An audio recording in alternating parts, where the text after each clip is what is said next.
Mais suivant les endroits, vous allez avoir des proportions variables. Alors c'est un défaut de l'hydrogène naturel. Quand vous parlez d'hydrogène aujourd'hui manufacturé, quand on fait de l'hydrogène, c'est de l'hydrogène propre, c'est 100% d'hydrogène. Les piles à combustible que vous achetez sur le marché, elles fonctionnent si vous mettez de l'hydrogène pur, sinon vous les flinguez. Il y a des recherches aujourd'hui sur des piles à combustible à source solide où on peut mettre d'autres gaz, du méthane, de l'azote, ça ne pose pas de problème, mais c'est encore au niveau de la R&D, c'est pas encore sur les étagères. Donc la nature c'est sale, ça donne jamais des corps purs, donc c'est toujours un peu mélangé avec autre chose, et on a donc ce mélange qui n'est pas forcément dramatique. L'azote c'est un diluant, c'est quand même très inerte l'azote. Le méthane, bon, c'est également une source d'énergie, hein, tout le monde le sait, un peu elle est carbonée, elle, mais moins que le pétrole. Donc, on peut l'exploiter en même temps. On voit qu'il y a des variations extrêmement grandes dans un diagramme très simple de ce type-là. Je donne quelques informations sur le Mali, parce que déjà j'y ai travaillé, et d'autre part, ça me plaît bien qu'un pays d'Afrique dont on parle toujours en disant que c'est un pays très pauvre et un pays en guerre, soit, en tout cas sur ce domaine-là, pionnier, et soit le premier à la surface de la Terre à développer une industrie liée à une source d'énergie propre et nouvelle, ça me plaît. Ça a commencé dans les années 80, de manière très anecdotique, par un forage à eau dans le petit village de Bouraké-Bougou, qui est à 60 km au nord de Bamako. Le forage à eau a mal tourné, puisqu'il y a eu du gaz qui est sorti.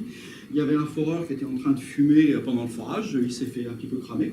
Donc on a tout de suite arrêté le forage, on a mis du ciment, on a abandonné tout jusqu'en 2011 à peu près, où un entrepreneur malien, que je connais bien, a racheté le bloc, le permis d'exploitation, a rouvert le puits, a fait des mesures et a vu que c'était de l'hydrogène, ce qui était absolument étonnant, puisque ce n'était pas connu.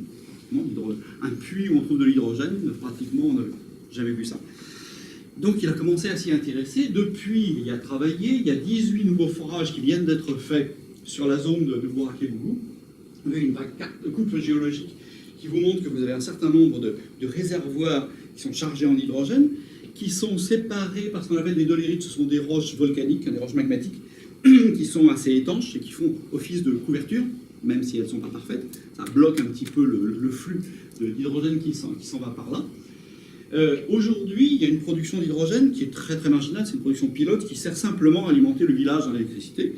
Donc il y a l'éclairage public avec des lampes électriques qui marchent à l'hydrogène, l'hydrogène est transformé en électricité. Il y a le chef du village qui a une télévision qui marche à l'hydrogène aussi. Bon, c'est très marginal, on n'est pas encore dans le projet industriel, mais avec les 18 nouveaux forages qui ne sont pas encore exploités, il est en train d'envisager des plans de développement beaucoup plus importants avec soit exportation vers l'Europe, vers l'Allemagne, qui est en train de faire des trains à hydrogène, soit pour alimenter le réseau électrique de l'Afrique. Bon, c'est des choses qui sont en discussion en ce moment. Alors, je présente quelques détails. Alors, pour la géologie, s'il y a quelques géologues dans la salle, on est donc, le Mali se trouve ici, là c'est toute l'Afrique de l'Ouest. On est dans une zone de sédiments très anciens, donc qu'on appelle protérozoïques. Ils ont à peu près 800 millions d'années. La vie existe sur Terre, mais elle est encore assez modeste. Et donc, ce sont des roches qui contiennent très peu de carbone organique, d'où le fait que cette réaction de fabrication d'hydrogène la préserve sous forme d'hydrogène. J'insiste pas trop. Ici, vous avez une carte de tous les nouveaux puits qui ont été faits pour la production future. Il faut dire que ces 18 puits ont tous trouvé de l'hydrogène. C'est un joli résultat, parce que quand on fait des puits d'exploration pétrolière, comme vous le savez, on a une chance sur deux d'avoir ce qu'on appelle un puits sec, ce qui veut dire que c'est un puits avec de l'eau. Mais bon, on a là, tous les puits ont trouvé de l'hydrogène, donc ont l'air d'être potentiellement producteurs. Alors, une chose un petit peu intéressante que je vais essayer de montrer, alors est-ce que ça va marcher comme ça? Ouais, ça marche. Voilà, pendant le forage, voilà ce qu'ils ont observé. Ils ont vu des remontées d'eau et d'hydrogène, de gaz, qui remontent, qui font une espèce de geyser. Alors bon, ça paraît anecdotique. En fait, c'est très intéressant. Ça veut dire que vous avez un geyser. Un geyser, c'est quoi? C'est du CO2, du volcanisme, un aquifère, et le CO2 arrive sous l'aquifère et fait partir l'eau avec le gaz. Or, dans un système pétrolier, le gaz, c'est plus léger que l'eau, et ça se met à l'équilibre, et ça se met au-dessus de l'eau. Donc, quand vous faites un trou, il y a le gaz qui sort, et puis si vous allez plus profond, vous allez avoir de l'eau, mais c'est d'abord le gaz qui sort. Là, quand vous faites un trou par la dépressurisation, le gaz est sous l'eau et entraîne l'eau lors du forage. Ça indique que le gaz, il est arrivé hier, si je puis dire. il n'a pas eu le temps de s'équilibrer par la porosité, de remonter au-dessus de l'eau par différence de densité, il est encore dessous. Comme dans le cas d'un geyser, qui est aussi un phénomène instantané, on a une nouvelle information qu'il s'agit d'un système actif aujourd'hui. L'hydrogène que l'on trouve aujourd'hui, il est arrivé il y a très peu de temps. Autre information, l'unique puits qui a été exploité depuis 2011, il y a une mesure de la pression, évidemment, en tête de puits. Quand vous exploitez un gisement fossile, au fur et à mesure que vous exploitez, la pression diminue. Et bien là, la pression reste toujours constante. Donc il semble que chaque fois qu'on retire de l'hydrogène pour mettre de l'électricité dans le village, eh bien, il y a une réalimentation qui maintient la pression. On est en stationnaire sur la pression. Dernière information, parce qu'il y a des chimistes, on trouve également dans ces forages des traces de monoxyde de carbone, CO, qui est un composant totalement instable dans le sous-sol. C'est stable, ça reste très très peu de temps sous forme CO. Donc le fait de trouver du monoxyde de carbone géologiquement, ça veut dire qu'il est arrivé très récemment. Sinon, il se serait tout de suite oxydé en CO2. Donc on a tout un faisceau d'informations indirectes qui nous indiquent que l'hydrogène naturel serait renouvelable à l'échelle humaine. Je vais présenter peut-être un peu plus rapidement, parce que c'est un peu plus technique, les résultats que l'on a à partir de ces forages, mais qui pour nous sont extraordinaires, parce que pour la première fois, on a des vraies informations de géologie et de géochimie pour des forages dévolus à l'hydrogène. Alors on voit par exemple ici, il s'agit bien des dolérites qui bloquent, là vous avez le signal d'hydrogène que l'on mesure pendant le forage, et puis une minéralogie très simplifiée. Excusez-moi, le signal d'hydrogène est là, le signal de méthane. Et on voit très clairement que les dolérites servent de couverture, bloquent, partiellement, mais bloquent le flux d'hydrogène et font la capacité d'avoir une accumulation sous ces dolérites. Des choses également assez intéressantes ici, dans ces remontées du mélange hydrogène et méthane, les endroits de blocage ne sont pas exactement les mêmes. Donc là encore, on n'est absolument pas dans un équilibre de phase où la phase gaz, la phase vapeur, plus exactement, c'est équilibré au-dessus de la phase eau. On est dans un phénomène dynamique où les maximums de concentration des deux composés, méthane et hydrogène, sont décalés en fonction de la profondeur. Donc ça nous donne des informations sur la dynamique d'arrivée de ces gaz dans ce gisement. Tout ça, ça a une influence évidemment sur le fait que, si certains d'entre vous me demandent après, c'est quoi les quantités accumulées d'hydrogène, vous vous rendez compte que c'est une très mauvaise question. On s'en fiche. On est dans une énergie de flux. Donc ce qui nous importe maintenant, c'est le flux d'hydrogène qui va sortir au fur et à mesure qu'on l'exploitera, et non pas la masse d'hydrogène qui existe en ce moment en place, comme on pense pour le pétrole. Quelques informations de géochimie, je ne vais pas rentrer dans le détail, parce que je ne pense pas qu'il y ait de géochimistes dans la salle, simplement pour dire des choses sur les hydrocarbures associés à l'hydrogène, alors le méthane essentiellement, mais il y a un petit peu d'éthane, de propane, de butane, ont des origines tout à fait bizarres. C'est ce qu'on appelle des hydrocarbures abiotiques. Je vous ai dit, le pétrole, le gaz naturel, les hydrocarbures, ça vient de la matière organique, c'est vrai, dans le système pétrolier, mais il y a aussi des générations marginales d'hydrocarbures qui se font par des phénomènes de chimie minérale, donc des réactions de Sabatier, CO2 plus H2 donne CH4 par exemple, des réactions de polymérisation type Fischer-Tropsch, méthane donne éthane, etc. On peut voir par les isotopes du carbone, par les fractionnements isotopiques, on peut distinguer ces différents phénomènes, et on s'aperçoit que l'hydrogène qui est associé, les hydrocarbures qui sont associés à l'hydrogène sont engendrés par des phénomènes abiotiques et non pas liés à la matière organique. On a mesuré également un certain nombre d'isotopes de gaz rares. On voit que notre hélium provient de la croûte profonde, de la radioactivité de l'uranium et du thorium dans les roches profondes de la croûte continentale. On n'a aucune évidence d'hélium mantélique, par exemple. Il y a des gens qui nous disent « Ah, ça vient peut-être du manteau, en dessous, etc. » Non, on le voit très bien avec l'hélium. On voit qu'on a des fractionnements des isotopes des gaz rares liés à l'émigration et à la diffusion de certains isotopes par rapport à d'autres.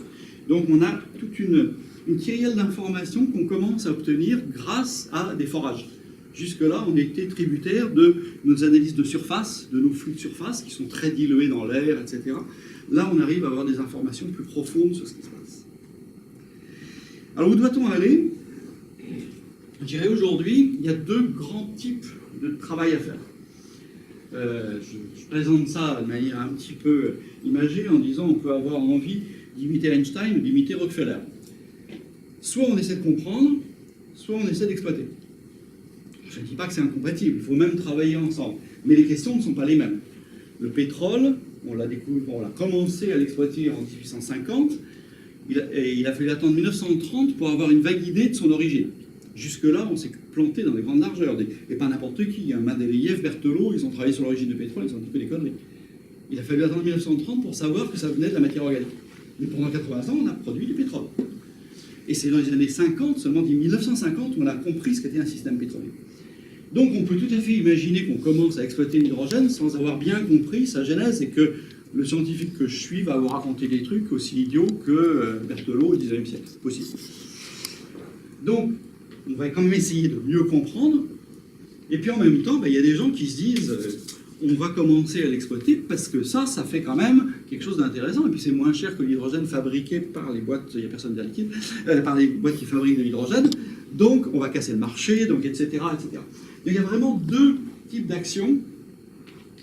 Alors avec une liste absolument non exhaustive de tous les travaux qu'il faudra faire. Enfin, pour l'instant, on est un petit peu marginaux. Et je vais essentiellement parler de la partie scientifique, bien sûr. Simplement un mot sur la partie exploitation. On a un gros problème aujourd'hui pour exploiter l'hydrogène, c'est que pratiquement aucun gouvernement au monde a une agence de l'hydrogène naturel. Quand vous avez trouvé un gisement aussi bien de pétrole, de méthane, de cuivre, de terre rare, de que sais-je, vous allez voir une agence gouvernementale en disant « je voudrais avoir un permis d'exploitation ». Vous direz « ah, c'est compliqué, il faut faire remplir tel document, il faut payer tant, etc. » Mais bon, ça peut se faire. Ça peut... Quand vous allez voir un gouvernement en disant « je voudrais exploiter l'hydrogène », on ne sait pas. On ne sait pas à qui s'adresser. Donc il y a un énorme problème juridique à essayer de trouver. Alors, au Mali, ça s'est arrangé parce que l'entrepreneur qui s'occupe de l'hydrogène connaissait assez bien le gouvernement. Ça s'est un petit peu arrangé. Bon, ça s'est arrangé. Mais c'est vrai que c'est un souci qui apparaît de plus en plus maintenant que je discute avec d'éventuels investisseurs sur l'hydrogène naturel. Ils me disent oui, mais comment on va trouver les autorisations du gouvernement? C'est pas si simple. Je parle quand même un tout petit peu à nouveau de ce que l'on croit savoir sur l'origine de l'hydrogène. C'est une grande question. Il y a des gens, on n'est pas d'accord entre nous, hein, autant le dire, entre scientifiques, on a des idées différentes et on ne sait pas qui a raison, qui a tort, et peut-être tout le monde a raison, et peut-être c'est un mélange de plusieurs phénomènes. Je vous ai déjà parlé de la réduction de l'eau par le fer ferreux. C'est très bien documenté sur le riz médio-océanique et sur les ophiolite. Et on a tendance à dire, dans le milieu continental, même objet, même processus, donc c'est la même histoire. Et sans doute ça marche. Mais on a un gros souci, c'est que je vous l'ai dit, systématiquement on a de l'azote N2 associé avec l'hydrogène, alors qu'il n'y en a pas forcément des hydrocarbures, etc. Et c'est pas de l'azote atmosphérique, c'est l'azote profond. Quand vous faites de l'oxydation du fer ferreux en fer ferrique, réduction de l'eau, l'azote, il n'a rien à faire là-dedans. Hein. Il n'y a aucune raison qu'il y ait de l'azote avec. Alors on s'est dit, ouais, il faut trouver une logique. Pourquoi ils sont toujours associés, ces deux-là? Il y a une autre réaction que l'on connaît géologiquement, c'est la décomposition de l'ammonium. L'ammonium que l'on trouve dans les argiles, NH4+, qui peut donner, si le milieu est réducteur, azote et hydrogène. Si le milieu n'est pas réducteur, et c'est plus souvent le cas, il va donner azote et eau. Donc peut-être, cette réaction au milieu continental, c'est le déclencheur. Vous fabriquez de l'hydrogène, vous faites un milieu réducteur, cette autre réaction va permettre d'avoir un surplus d'hydrogène, un surplus énorme, marginal, on ne sait pas. Donc, et d'autre part, je vous l'ai dit, le méthane et les hydrocarbures sont produits par des réactions abiotiques type Sabatier-Fischer-Tropsch. Alors, reprenons mon petit triangle, on peut s'amuser, ça c'est bien du travail de géochimiste que je suis, hein, c'est extrêmement simple. On met ces diverses réactions chimiques pour regarder où se placerait la stricte réaction d'oxydation du fer, pas d'azote, ou bien une réaction partielle, ou bien uniquement la réaction de l'ammonium, et chaque fois qu'on fabrique du méthane, on se déplace dans ces directions-là. Donc ça, c'est une manière d'essayer d'expliquer potentiellement ça. Je vois que j'ai plus énormément de temps, donc je vais simplement évoquer les différents outils que l'on commence à essayer d'utiliser pour l'exploration future. La géochimie de surface, je l'ai évoqué. Voilà encore une structure avec quelques collègues, et puis je ne sais plus si c'est moi qui prends la photo, si je suis sur la photo, en train de faire des petits trous dans le sol pour regarder l'hydrogène qui est en train de pisser. Les méthodes de la géophysique peuvent servir, qu'il s'agisse des méthodes déjà utilisées pour le pétrole, la sismique, les ondes qui se reflètent, qui nous donnent une imagerie du sous-sol, La sismique peut être active, peut être passive. Donc soit on fait boum avec un camion ou de la dynamite, puis on regarde le trajet des ondes qui se réfléchissent. Soit on écoute le bruit de la Terre, qui n'arrête pas de vibrer avec les marées, etc. Et qui nous fait un bruit à large spectre sonore. Et donc c'est plus intéressant parce qu'on a une imagerie meilleure. C'est nouveau, c'est des choses de recherche. Hier j'étais à l'IPG pour parler de ça. La spectrométrie gamma, c'est la surface du sol avec les éléments radioactifs naturels, uranium, thorium, potassium. On s'est aperçu que chaque fois qu'on avait nos structures d'émanation d'hydrogène, on avait une magnifique anomalie positive de thorium. Donc ça nous indique quand le système est actif, sans avoir à envoyer des clampins vers des petits trous dans le sol avec un détecteur pour regarder ce qui sort. Ça peut se faire. Le magnétisme, puisque bien sûr, on n'arrête pas de parler du degré d'oxydation du fer, ferreux ou ferrique. Ça, si vous faites de la magnétite, vous allez avoir des anomalies magnétiques, et on les voit. Chaque fois qu'on a des systèmes hydrogène, il y a des anomalies magnétiques. Les étudier un peu plus précisément serait intéressant. La gravimétrie aussi qui est associée au magnétisme, puisque la magnétite c'est lourd. Donc voilà les différentes méthodes que l'on commence à mettre en œuvre pour essayer d'avancer dans la compréhension de cet hydrogène continental. Voilà, et en conclusion, ce que je voudrais dire, alors, je ne sais pas si je vais dire exactement ce qui est écrit là. Bon, je commençais par dire, je vais évoquer le fait qu'on se retrouve avec une nouvelle source d'énergie, c'est pas tous les jours. La dernière fois que l'humanité a trouvé une nouvelle source d'énergie, ça s'appelait le nucléaire. Aujourd'hui, les nouvelles énergies ne sont pas nouvelles, hein, vous savez très bien. Le soleil et le vent, c'est pas très nouveau. On est face à une nouvelle source d'énergie, alors qu'on parlait de vecteurs d'énergie. On est un peu démunis scientifiquement, on ne comprend pas bien. Il y a énormément de travail à faire, c'est très excitant. La biblio, elle est presque comme ça. Il n'y a presque rien, c'est bien aussi. Et donc, on se retrouve à peu près comme, non pas les prospecteurs d'or, comme on le dit souvent, mais comme les gens qui ont commencé à exploiter le pétrole au XIXe siècle. Ils ont exploité du pétrole, ils ne comprenaient rien. Et puis certains autres ont essayé de petit à petit de comprendre d'où ça venait, comment ça se produisait. Donc on en est exactement là dans cet exposé sur l'hydrogène naturel dont je vous parle. Et puis alors sinon, la R&D, je pense qu'il y a un certain nombre de choses qui doivent être faites, bien sûr. Essayer, je l'ai quand même évoqué parce que c'est plus mon domaine, les géologies et toutes les géosciences, géologie, géochimie, géophysique diverses et variées, doivent essayer de mieux contrôler qualitativement et quantitativement les objets et les processus qui sont mis en œuvre dans un système hydrogène. Indépendamment de cela, on doit essayer de dire aussi à d'éventuels industriels à quel endroit ils doivent faire leur trou. Et vulgairement, c'est ce qui se passe. Hein. On a beau leur dire, vous savez, on a compris, en fait, c'est un mélange par la décomposition de l'ammonium, et puis, etc. Ils s'en foutent. Où est-ce que je vais faire un trou pour produire et être riche? Donc, il faut leur trouver des guides. C'est nouveau. Ce n'est pas les mêmes guides que pour le pétrole. Il faut travailler à ces guides. Et puis, je suis au lead, mais ça m'intéresse aussi, le fait de passer, éventuellement, à une énergie de flux géologique, à une énergie qui est beaucoup plus répartie un peu partout dans le monde que le pétrole, peut nous permettre d'envisager une décentralisation de la relation homme-énergie, ce qui n'était pas possible avec les énergies carbonées, parce que c'était la géologie qui nous obligeait à être centralistes. Là, on peut se permettre d'envisager une décentralisation. Donc, il y a aussi des réflexions sociologiques à faire dès maintenant pour éviter, je dirais, pour éviter tout problème type gas shell, où après on arrive et les gens nous disent on n'était même pas prévenus, c'est quoi ce cirque et c'est dangereux, qu'est-ce qu'on fait? Il faut absolument dès maintenant commencer à réfléchir à l'intérêt et à l'interaction sociétale que peut avoir cet éventuel développement dans le futur. Voilà, je termine avec à nouveau une image prise avec mon petit drone, je m'amuse en ce moment avec ça, d'une structure au Brésil où on est en train de faire des mesures d'émanation d'hydrogène. Merci beaucoup.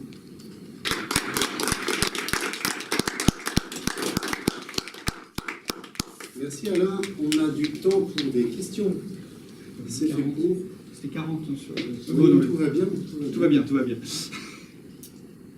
Qui veut commencer?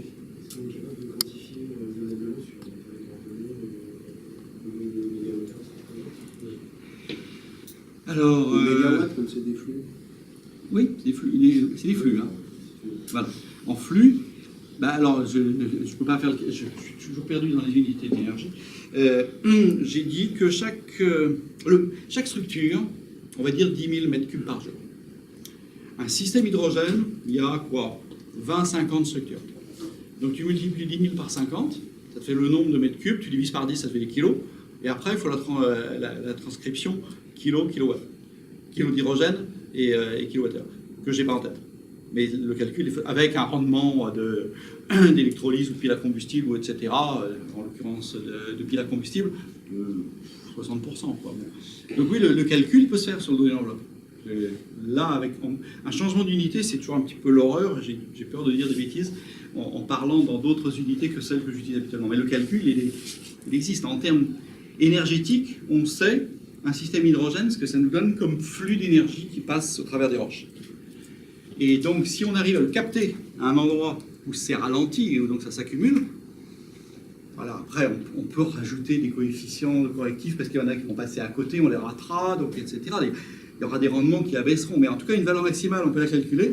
Et après, il faut effectivement peut-être pondérer avec quelques rendements qui sont de 50%, 40%. Mais en gros, au pif, on a l'ordre de grandeur, oui. Dans une zone donnée. Pas globalement sur la Terre. Hein. On n'a pas travaillé. J'aime beaucoup voyager, mais je n'ai pas encore sillonné toute la planète.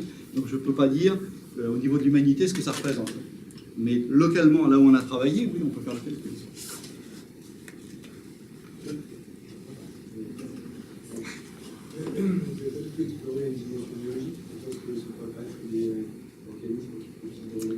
Parce que tous mes chers collègues biologistes disent que, bien sûr, la biologie fabrique de l'hydrogène. C'est la première source d'énergie de la vie sur Terre, hein, avant la photosynthèse.